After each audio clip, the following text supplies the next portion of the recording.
What is going on? What is going on, everybody? Oh man, we in it. We in it now, y'all. We in Yeah, it. We in the place to be. That's it. Community Beacon, 6:15. This is there we go.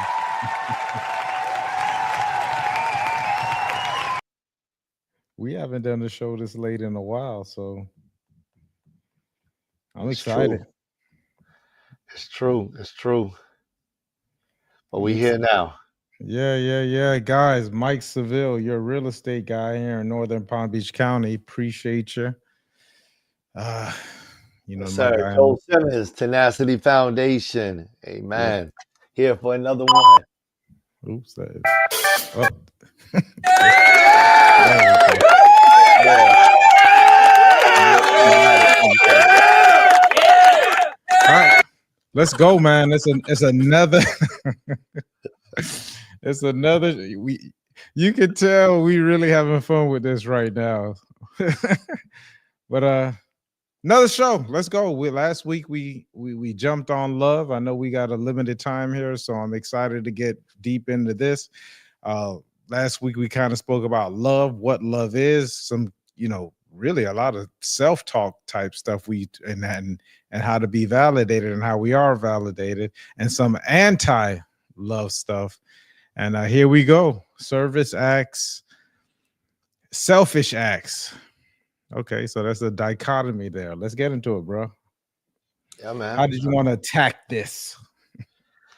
Man, I think that the same way that we just went about it on the last episode, we just kind of follow suit, and just just jump in with the conversation. I mean, love. The thing about love is, and I think we did a great job, and like really jumping into what love was, um, from a certain standpoint, but like getting into the service of it, right?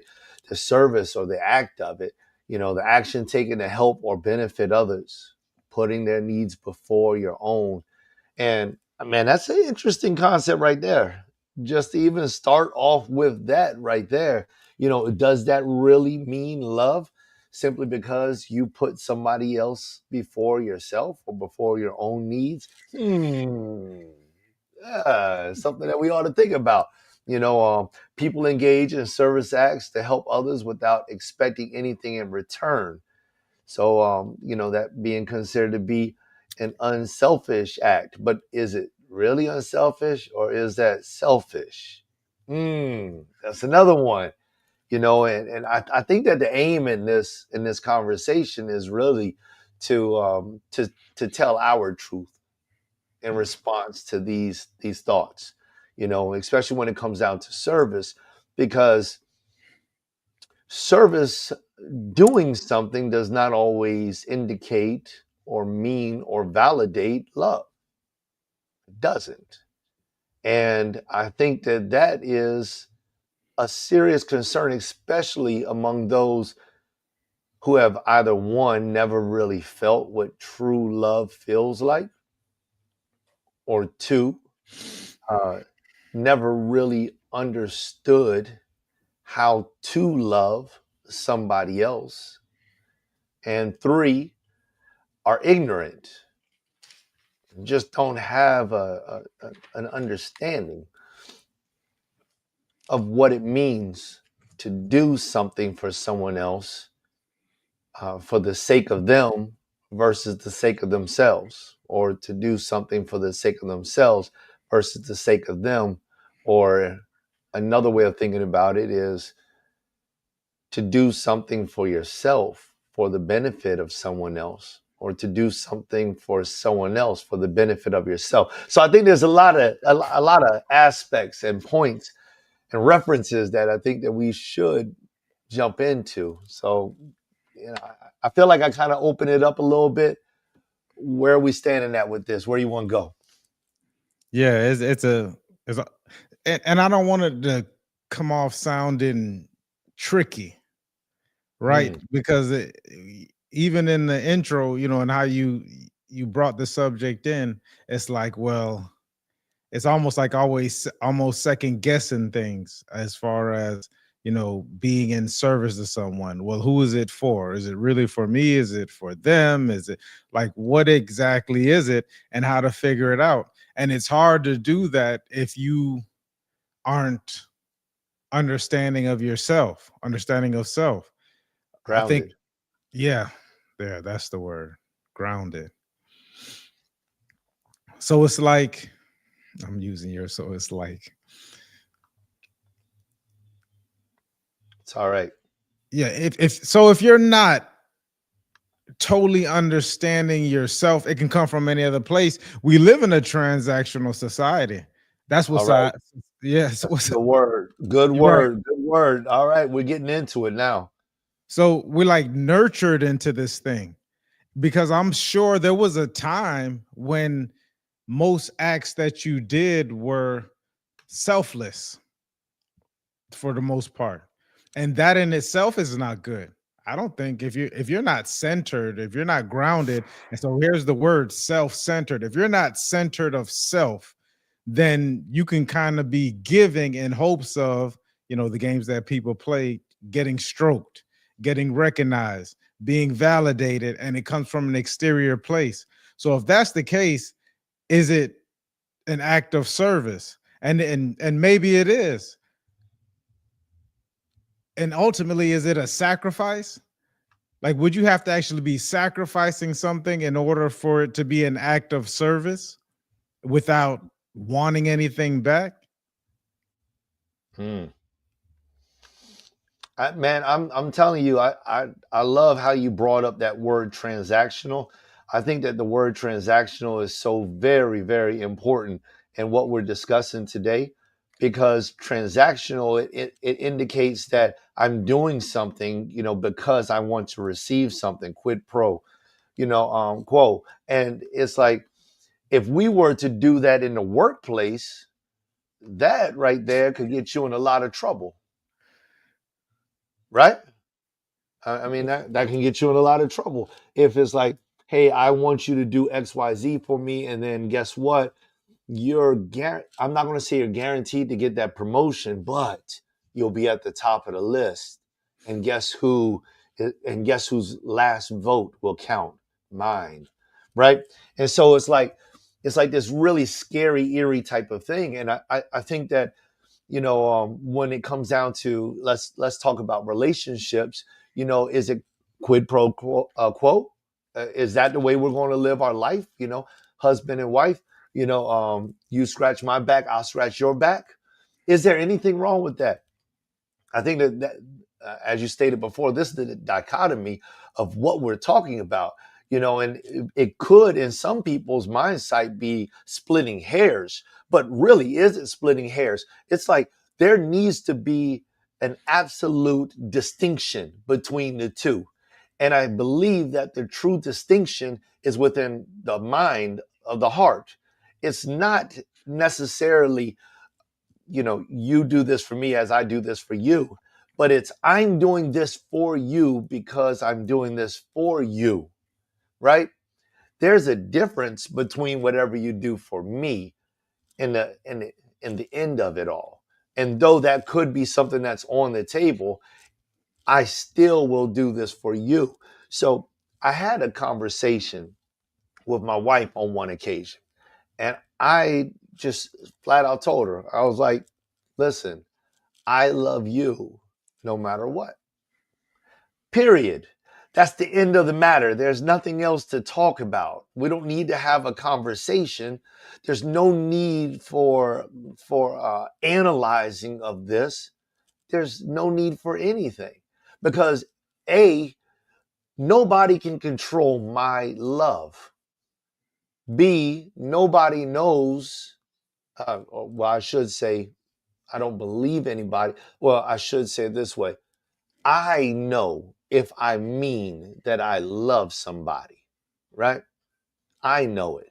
And that is the thing that matters to me, because I'm not loving somebody to prove to them that I love them. Now, I know that that might be a thought process that people want to pull the brakes on, tell the horsey to stop rolling, and go back and check the carriage and make sure that it's still on board. But it's like, I'm not carrying my love simply so that you understand that I love you.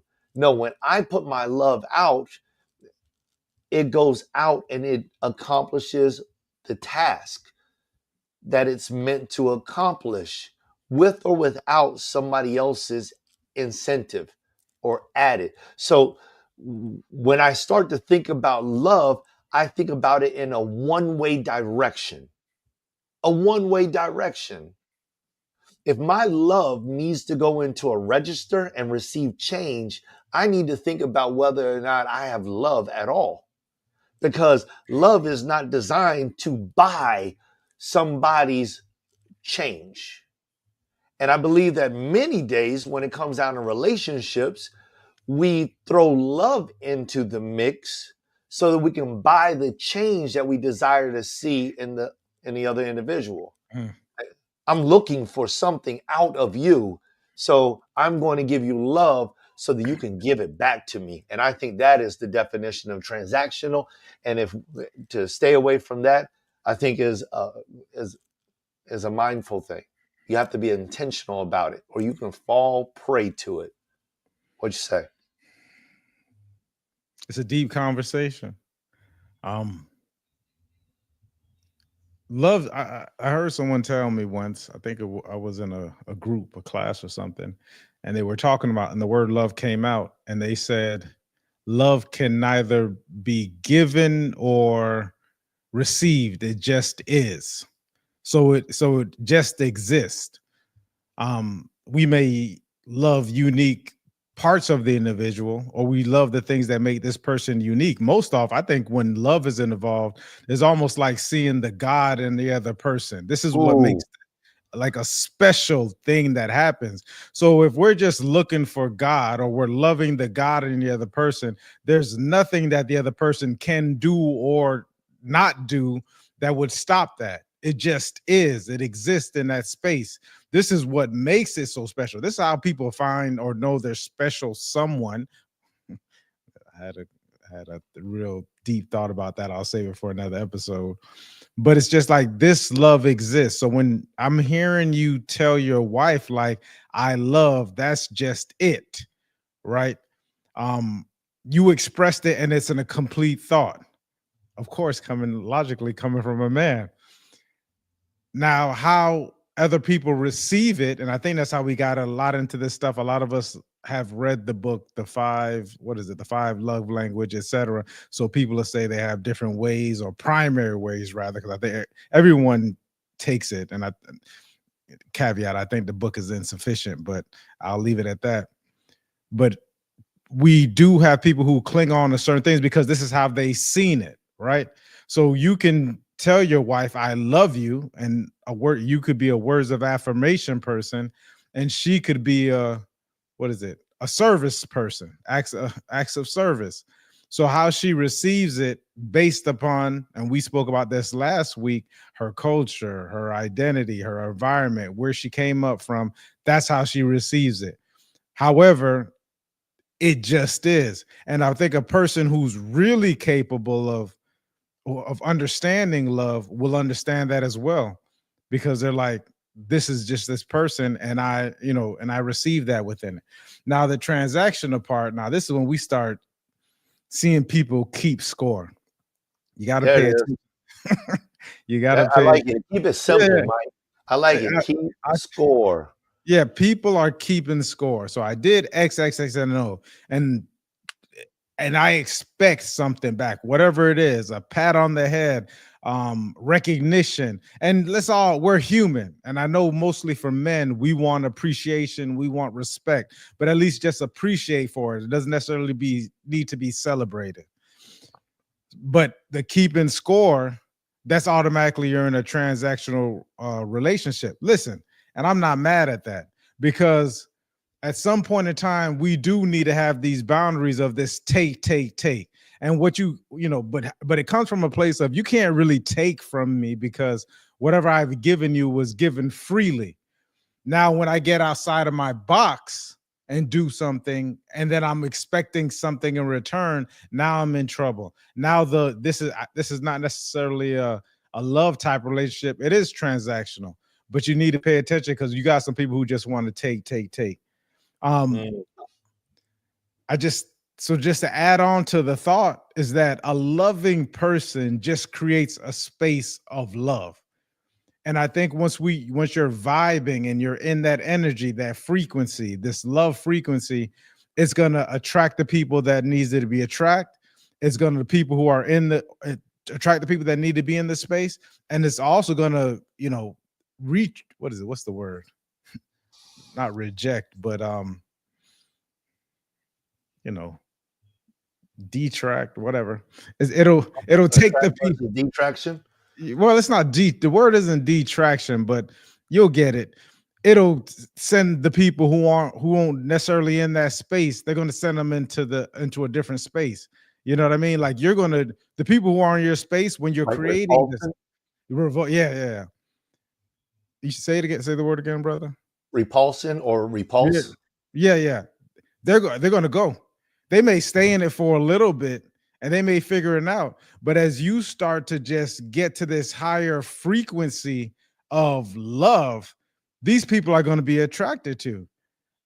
And some people may think that they're attracted to you because everybody wants love. It feels good, it's warm. But for those of us that aren't ready for it yet, it's almost like the faking it till you make it. It might be 2 months, it might be 2 years. Some people that you see marriages, the 7 year itch, it might be 12 years, like it repulses. So they'll definitely go a different way. Shouts out Jamar, but Jamar has been a while, man. Much love to the brother. Yeah, yeah. Jamar Mitchell. All right, man. Appreciate you being here with us, man. Definitely put some words in there. Maybe you already have. Speaking facts, big bro. I love it. Did you already put that on screen? There it is. Yeah, man. We definitely love that, man. Universal laws of attraction. Yo, so I like that. I like that. I like what you were just saying. I agree with that wholeheartedly. So, like, here's a couple of things right now. Here's a couple of things right now. The trade off. If we're in transactional relationships, man, you're gonna feel like there's a trade off. Like I have to do something in order to Mm. receive something. Whenever you start to notice that the favors, the gifts, the acts of kindness always come with some type of expectation of something in return. And if you don't reciprocate, there's tension or there's some type of resentment, then you got to question yourself. Is this a relationship of love? And is that what you want? Number one, do you want the relationship of love? Right? If you want the relationship of love, you have to navigate this. You have to bring this thing to the table. You have to make sure that it's very clear. Listen, if nobody knows the rules of engagement, then everybody's playing their own game. So you're playing the game of life and someone else is playing Monopoly. You guys are not even on the same set. So it doesn't make sense, and it won't make sense because you have not outlined the rules. Now, when you begin to outline the rules of engagement, and then you find that people are going in two separate ways, at that point in time, it's a good opportunity for you to bring it back to the table and really consider, hey, are we together? Remember the scriptures that we talked about before when we were talking about Haggai. Shall two walk together except they agree? There has to be some type of agreement. And these are things, especially for those brothers out there, that you are already in a relationship. And at some point in time, the relationship was good, but at this point in time, it's not so good. These are things that you got to bring back to the table. And for those that are going into brand new relationships, the deal is you have to put this up front. I don't know if you all remember, but about 3 years ago, we talked about ground rules. All of this stuff is in ground rules, groundworks, the inner workings that you have to do of yourself so that you can be prepared for these legitimate conversations. Because if you want to get into a real relationship with somebody else and you want to see the longevity of it, then you have to actually prepare yourself both mentally and emotionally to be able to handle this thing, especially now, I feel, because it's like men are carrying this larger amount of weight. I don't know what was happening 50 years ago because I wasn't born. So all I can do is look at the history and I can speak from a perspective of he who has studied. But I can tell you what has happened over the last 30 years and the way I see it is that nowadays men not only have to show up and be the rock for their family and to be the head of the household, but they also have to fight just to be the man. And it was like that was a given before. I feel it was a given before. A man was a man was a man. And it was a given. If there was any man that wasn't a man, he was hiding in a closet. But at this point in time, a man has to fight just to be the man of his household. So that's the first one right there. Everything feels like a trade-off. The second one, I would say, Mike, I got 5 of them. The second one I would say is the emotional support is conditional. Right? If you feel like if you get to the point where you're struggling, your partner, your friend, your love, they offer support, but they offer it because it benefits them, you need to question what's going on. Let's not be blind. Let's not be blind. Let's not be intentionally, I'm going to say intentionally blind. Let's not be intentionally. Too many men are intentionally being blind for whatever the reason. I don't know what the reasons are, but whatever it is, we are saying, and there's a bunch of women that are doing it too. These women are doing it too, intentionally. And I don't know what the reason is that you have, because I think that every single relationship is going to be slightly different, but that intentionally being blind to what is going on, yeah, check it. I got 3 more, but Mike, I know you got some words you want to share. I prefer willfully ignorant. Okay. Yeah, Okay. yeah. I love blind, willfully ignorant. Okay. The good book, or one of the great texts speaks about rejecting it, like rejecting seeing this, right? For whatever reason, for whatever bias. So I'm with you 100% wholeheartedly. Since the fight feels like it's always been there since the 3-5 compromise. I don't know what the 3-5 compromise is. No, me neither. Talk to us, brother. Tell us what educate us. 3-5 compromise. Brother, Jamar, you are in the mastermind. Brother, let's go. 3-5 compromise.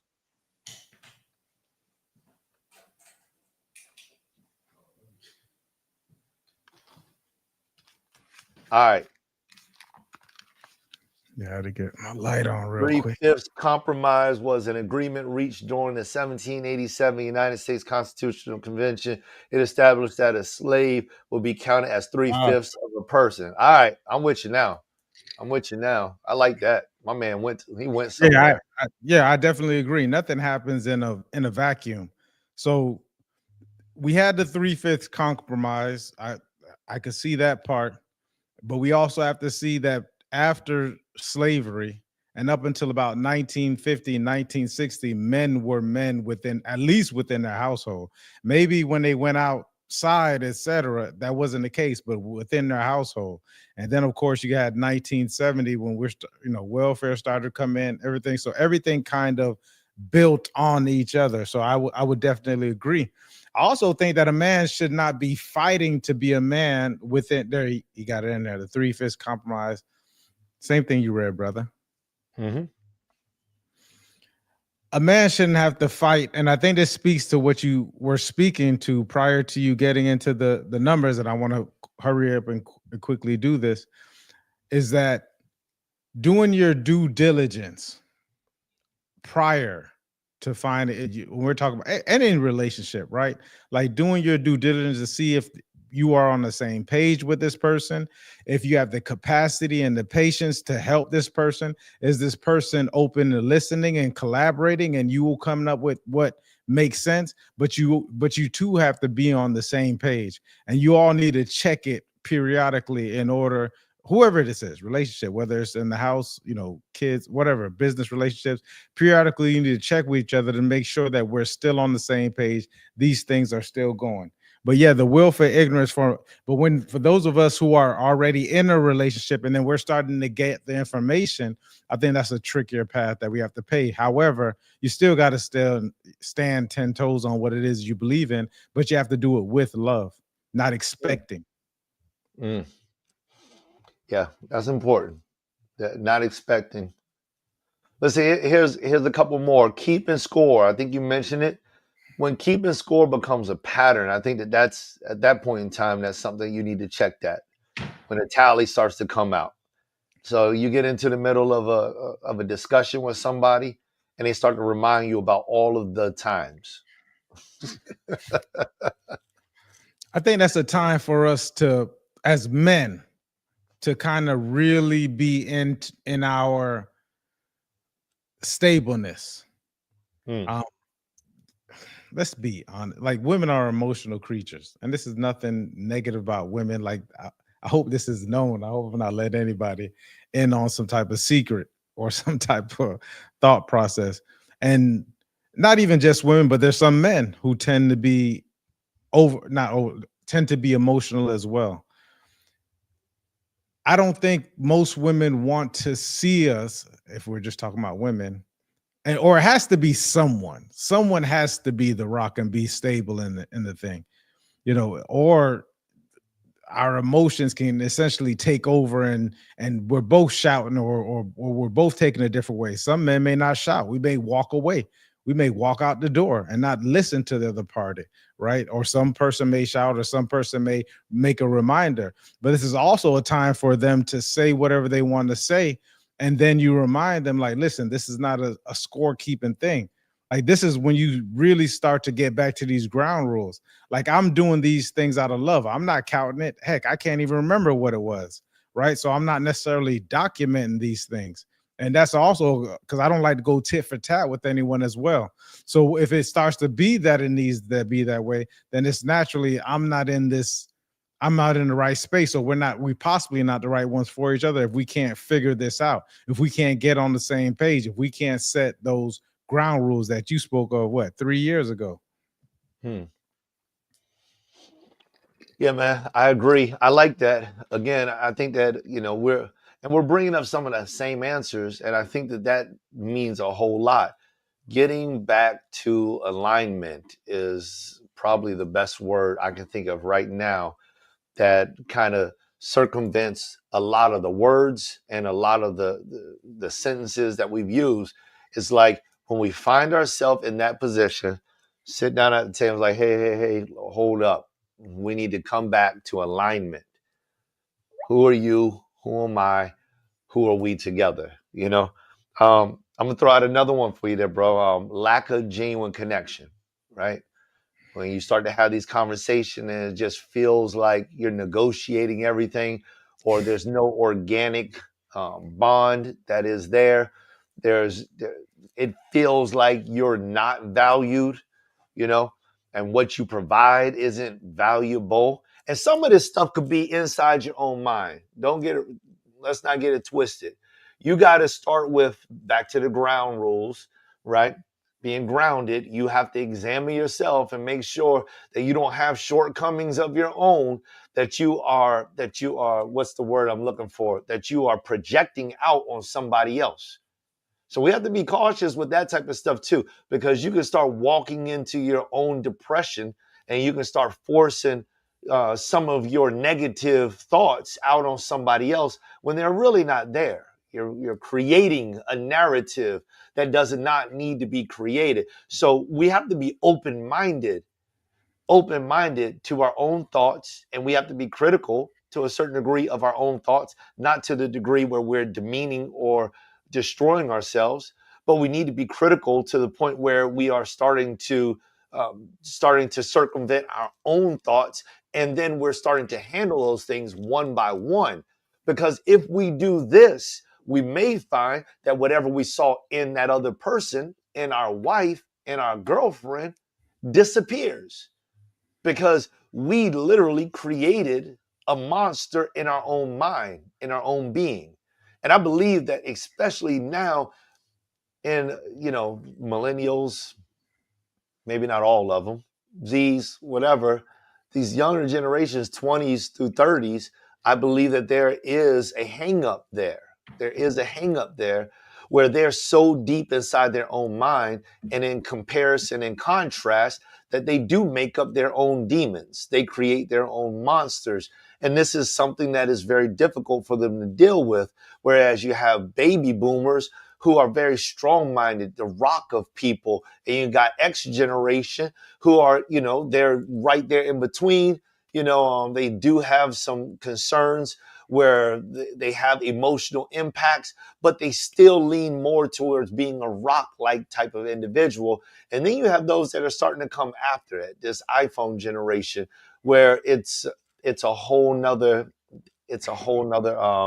ball of wax. So genuine connection. That's number 4. Yeah, I think all problems have four things, and it's immaturity and versus maturity. Am I being immature in this conversation? Am I being mature at the immature or mature at the time? Or am I connected or disconnected? So you hit it on all cylinders. Projection is huge. Here's the thing, we can speak, especially when we talk about the younger generation, the X's and not excuse me, the X's, the Y's and the Z's, and then some of the millennials, that there is heavy projection, and it's projection towards the negative, seeing the negative side of those things, and those are problems. And just as big a problem is the Gen Xers and the baby boomers. I think the silent generation, and I'm always going to have a high respect for the silent generation. I was just with a bunch of them at this earlier real estate convention. And so I just, they're at that point where they just don't care. So they say whatever they want to say. But the baby boomers and the Gen Xers, they projected this, they put people on pedestals. So you start to see like these places that these other people can't really reach. Like, this is not this person. They're not perfect. They're not goddesses. They're not queens. They're not, they don't even understand this, but they're attempting. So that's just as bad as projecting negative, is projecting some type of person to be perfect when they're not. These people, this is the space that a lot of people will tell you that they can't get to because they have to put on this front of this perfect, and then it ends up becoming self-righteous, and resentment comes with it, is that you put me on this pedestal and that's not what I am. And I think I tell people all the time, I said, I'm not perfect. My standards may be higher, but I'm not perfect, because if you think I'm perfect, I'm going to break your heart every time. Right. So because I do have flaws, I'm just a man. My standards may be different from people that you're used to, or I may put my expectations out where people may hide it, but that's not the case. So going in either direction to the extreme is going to put you in a bad place. But I love it. You had one more? I know we I had do this have one time too. more. You want me to go ahead and drop it? Hey, I'm I Okay, love to hear it. I'll drop it. I'll drop it. So the fifth one is this, and I believe we're coming to a close. But the relationship weakens when you can't give. So I think that this is a crucial thought pattern, no physical pattern that happens inside of relationships, because especially inside of marriages, because the dynamics of a marriage is like a roller coaster, right? There's different phases in life where, young age, we're striving with education and getting that new job, and nobody's making real money. I mean, there are those few people that do whatever it takes, and they're in real estate, or they create some kind of business that just booms or whatever. But maybe the average individual is just getting into regular old jobs, making regular old money, and moving from this job to the next one as they continue to get their education. And then things start to change. You start to put children in there. The degrees come. You get higher paying jobs. And then things start to change again. There's layoffs, there's loss of work, there's different types of things that happen. There's life happens. You buy houses, the houses, you increase your expense, all these different types of things. And the result of it is sometimes that the amount of money that a person brings to the table decreases. Maybe what they're doing is they're actually taking care of children, and so they're unable to work. Whatever the cause is, but whatever that is that you generally bring to the table, it causes somebody else to withdraw and become distant because they don't see it anymore. So this is a telltale sign that something is wrong, right? The rooster is not coming home to roost. So something needs to happen. We need to get back to the table because love is not transactional. It's a gift. It's given freely, right? Without expectations. So if I enter into this thing and I'm able to give XYZ, but then there is a dramatic change in between our life, that's time to rediscuss, to realign, and make sure that we're able to go into the next chapter of life together. Because what happens when we don't is it can be a force of resentment. It can be a reason why somebody draws back because they're not opening their eyes to what the cost is of whatever the change that has happened. And these things are very real life things, right? It happens at work too. You know, when you, especially when you're an entrepreneur and you have a business partner and things aren't working the way that they were supposed that they you intended them to work, you have to realign and reassess. Hey, are we both doing everything that we need to do inside this business? Or is there something lacking? Should I be doing more? Should I be doing less? Should we be pivoting? Is this still something where we are aligned and we should be moving forward? All of these types of questions are super important to ensure that the relationship continues to develop. I digress. We're talking about love, so I'll stick with just the relationship aspect. What'd you say? Yeah, I mean, I think it's important. I'm not in a marriage, but I would imagine. I think growth is something Yes. interesting within a marriage, and it's important for you all to check on each other because it's it's going to be a tough situation if one of person is outgrowing the next person, and then if that person who is probably growing exponentially, it may be frustrating to them to continuously have to look back and speak with the other person.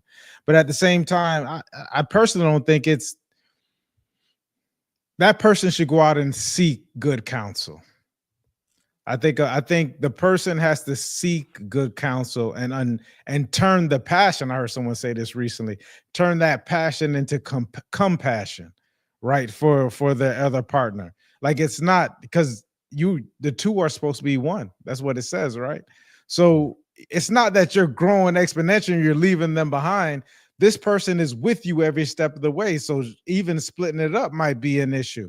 Like that's not love within itself, but for someone to feel like they're being outgrown or someone's you know ahead of them and they don't know how to speak to that person, that's a hurtful situation. And I think this is when the man has to take, because I'm gonna tell you what, the relationship is definitely not gonna last long if the woman is growing quickly, like in the today's society, modern day society.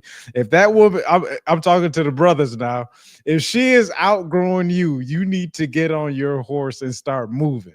Like it is what it is. I'm just talking about modern day society.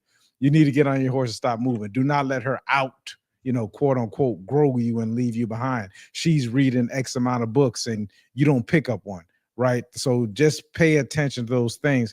But from a man's point of view, if you're starting to get into yourself, let's think about it. At 40, Napoleon Hill will tell you, like, this is when we start to mature. This is when things start, he even has a part in the book where he talks about sex transmutation. This is when you kind of, your libido is being pushed towards something else. Like your purpose starts to mean a little bit more at 40, so on and so forth. So most likely it's you that's attempting to get ahead, and here's your wife here, but you got to bring her along. So Mm.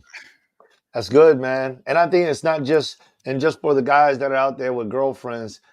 I think this applies because let's be honest. We're living in a world today where a lot of guys and gals are not getting married.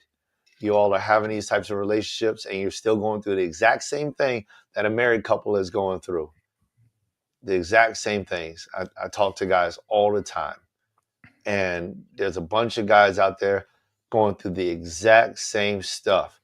And one of the cries that I hear, I call it a cry, it's not really a cry, but one of the things that I hear is that, I'm glad I didn't get married. Well, hold on, bro. You've been with him for 5 years and you're doing the exact same thing I'm doing.